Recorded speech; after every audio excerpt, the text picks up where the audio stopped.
In this video, I'm going to be building the best possible team for under 1 million MT. Right now in NBA 2K25 Myteam, this squad is absolutely insane and can compete against some of the best squads in this entire game. So if you guys have around 1 million MT to spend, this would be the squad I would try to build. If you guys think that's too much MT for a squad, that obviously makes sense. You guys can go check out my other squad builders that I did for 500,000 MT and also 250k. I have those videos for people that maybe don't have this much MT to spend on one single squad. But hopping into the team builder here and talking about the squad that I would build with 1 million MT, and the best team I think you can build is going to be starting off here with Galaxy Denny Avia, an absolute beast at the point guard position. He's going to run you about 150 to 175,000 MT, depending when you check the market. If you look on a Tuesday, tomorrow he's going to be a lot cheaper than he might be right now when you guys are watching this video, just due to those downtown super packs with obviously a very high chance to pull Galaxy Opal cards, and the market usually drops on Tuesdays for Galaxy Opals and Pink Diamonds. But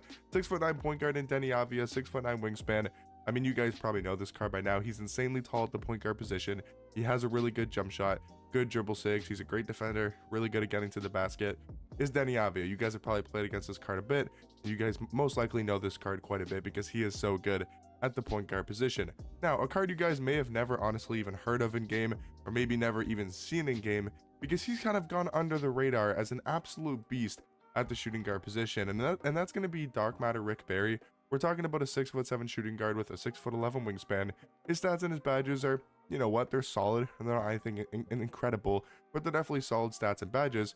But where this Rick Barry card really excels is when you go to his animations. We're talking about the AJ Lawson base with the Marcus Morris Sr. upper, which is the same upper that cards like 100 overall Josh Smith have, and Walls have, Bargnani have. So it's a good jump, it's a good upper at least. AJ Lawson base is also really good on Jerry Stackhouse, and AJ Lawson also has a good jump shot. So it's a really good jump shot, Pro 2 fade. And then you take a look at the SIGs. He's got the best dribble style in the game, one of the best escapes, and the best behind the back in the game, being Trae Young. So we're talking about elite level SIGs, the best fade in this game with a really good jump shot on a 6'7" point guard for only about like 150k or lower. I've seen this card go for as low as like 110k. He might be a little bit up in price when you guys are watching this video. He might be like 150k. So between Denny and Rick Barry, I think it evens out to about 300,000 MT for those two cards. Now, at the starting small forward position, we are going to go for this card specifically because he's a buy now price. He's a lot cheaper compared to like an AK-47 and a Tim Thomas, and he might even be better between those three small forward cards. We're talking about Dark Matter Luol Deng, who right now on Xbox is only about 90 to 95k, which is a lot cheaper compared to a Tim Thomas and AK, who's probably going for 120, 150, somewhere in that price range. And Luol Deng is really good, man. 6'9" small forward, 7 foot wingspan. You get the best of both worlds when it comes with Luol Deng. You get that top level defense, 97 perimeter, 97 steal, 94 interior defense, 94 block, really good Hall of Fame defensive badges. He's only missing box out beast, pogo stick, and rebound chaser when it comes to the Hoff defensive badges. So really not too important for a defensive card. And then you take a look at his jump shot. Really good release, Donovan Mitchell base, Oscar Robertson upper on very quick timing. The exact same jump shot that new Dark Matter Finley has.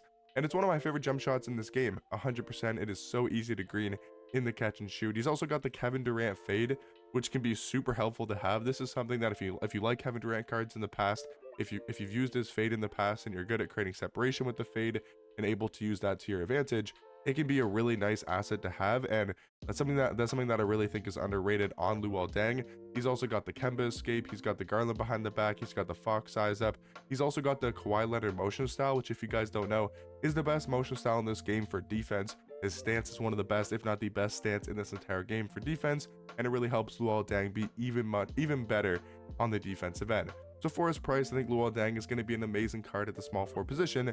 And now, guys, to talk about our starting front court, we're going to go for actually this Dark Matter Brad Miller card. I think he's really good. If you guys have not tried this card out, I do highly recommend it. If you guys have the MT to spend and you're looking for a power forward for about 50,000 MT, maybe a little bit more, he is so good at the power forward position. 6'11" with a 7'3" wingspan. The stats and the badges don't look ridiculously insane. I will say he's got a high 3-ball, 95-3 with Hall of Fame Deadeye, Limitless, Set Shot, and Shifty Shooter. Do wish he kind of had Mini Marksman just because there is some taller power forwards in this game that if you match up against, you might struggle with, like shooting over the top of them. But other than that, he's actually not a bad defensive card, like 92 block, 95 interior defense. He gets the job done on the defensive end, but the offense is really where this card is at. Take a look at the dribble sigs. They gave this power forward card he's got the Devin Booker dribble style, the Kemba escape, the Garland behind the back. Those are guard level assists. He's also got the Pro 2 fade, and he's got a really good big man jump shot. Jared Allen base is pretty good. Donovan Clingan upper is solid on very quick timing. It's a really good jump shot. So I do think to have him next to Mark Eaton is going to be an absolute beast kind of duo in the front court there. You got really good offense and shot creation and a really good jump shot with Brad Miller. But then you have that size, that interior defense, and just that giant play from Dark Matter Eaton. Now, with Mark Eaton, yes, Dikembe is a lot better of a card, and I wish for this million MT squad builder we could go for Dikembe, but Dikembe goes for like 500 to 600k. It just doesn't make sense in my personal opinion to build a full 10-man rotation with a million MT and spend 500 to 600k on one single card, unless it was like by far the best card in the game. It just doesn't make sense in my personal opinion. Mark Eaton, he only goes for about 300k, so he's almost half the price of Dikembe Mutombo, and he's 7'4" at center, 7'8" wingspan. Like I said, he's not as good as Dikembe, but he's not that far off. He's really good defensively on the interior. He has a good jump shot. This card is insanely overpowered, especially for his price. And if I had to build a starting lineup with a million MT, obviously as the whole budget, but this is going to be the starting lineup for the million MT squad builder. Now guys, off the bench, we have to go a little bit cheaper. We did spend quite a bit of MT on the starting lineup, but we're still able to talk about cards like Dark Matter Manu off the bench, 6'6" point guard, really good jump shot, can be a great defender, and can also be really good on the offensive end. Backup point guard, an absolute sniper in Dark Matter Mike Miller. You guys know how much I love this card at the shooting guard position. I just feel like he's so elite when it comes to that jump shot. It might be one of my favorite, if not my favorite jump shots in this entire game. We're talking about a 6'8" shooting guard, 6'11" wingspan with an elite level jump shot. Julian Strawther-Baith, Benedict Mather and upper on very quick timing, Pro 2 fade, good dribble sigs, not a bad defensive card. Mike Miller for about 45k, really good value at the shooting guard position. I think he can be that sniper off the bench for us, kind of like Rick Barry or Luol Deng sort of is on the starting lineup, with really good catch and shoot jump shots. And then guys, to run our offense off the bench, we are going to be talking about Pink Diamond Beasley for like 20 to 25k. He's still extremely cheap, but he's also still extremely good on the offensive end. You guys know what Beasley gets into. His jump shot's really good, his sigs are good. He's one of the best shot creation cards in this entire game, and for a squad like this where you need to save some MT off the bench, he's going to be that perfect backup small forward. Now for the backup power forward and center position, we're going to be spending about 15,000 MT to get Dino Raja. Just a really solid power forward card, plays good defense, hits wide open jump shots. And then our backup center, I'm going to go Pink Diamond Victor Wembanyama. I like to have that duo of Dino Raja and Wemby in the front court, I should say. I do think it's a really nice combination.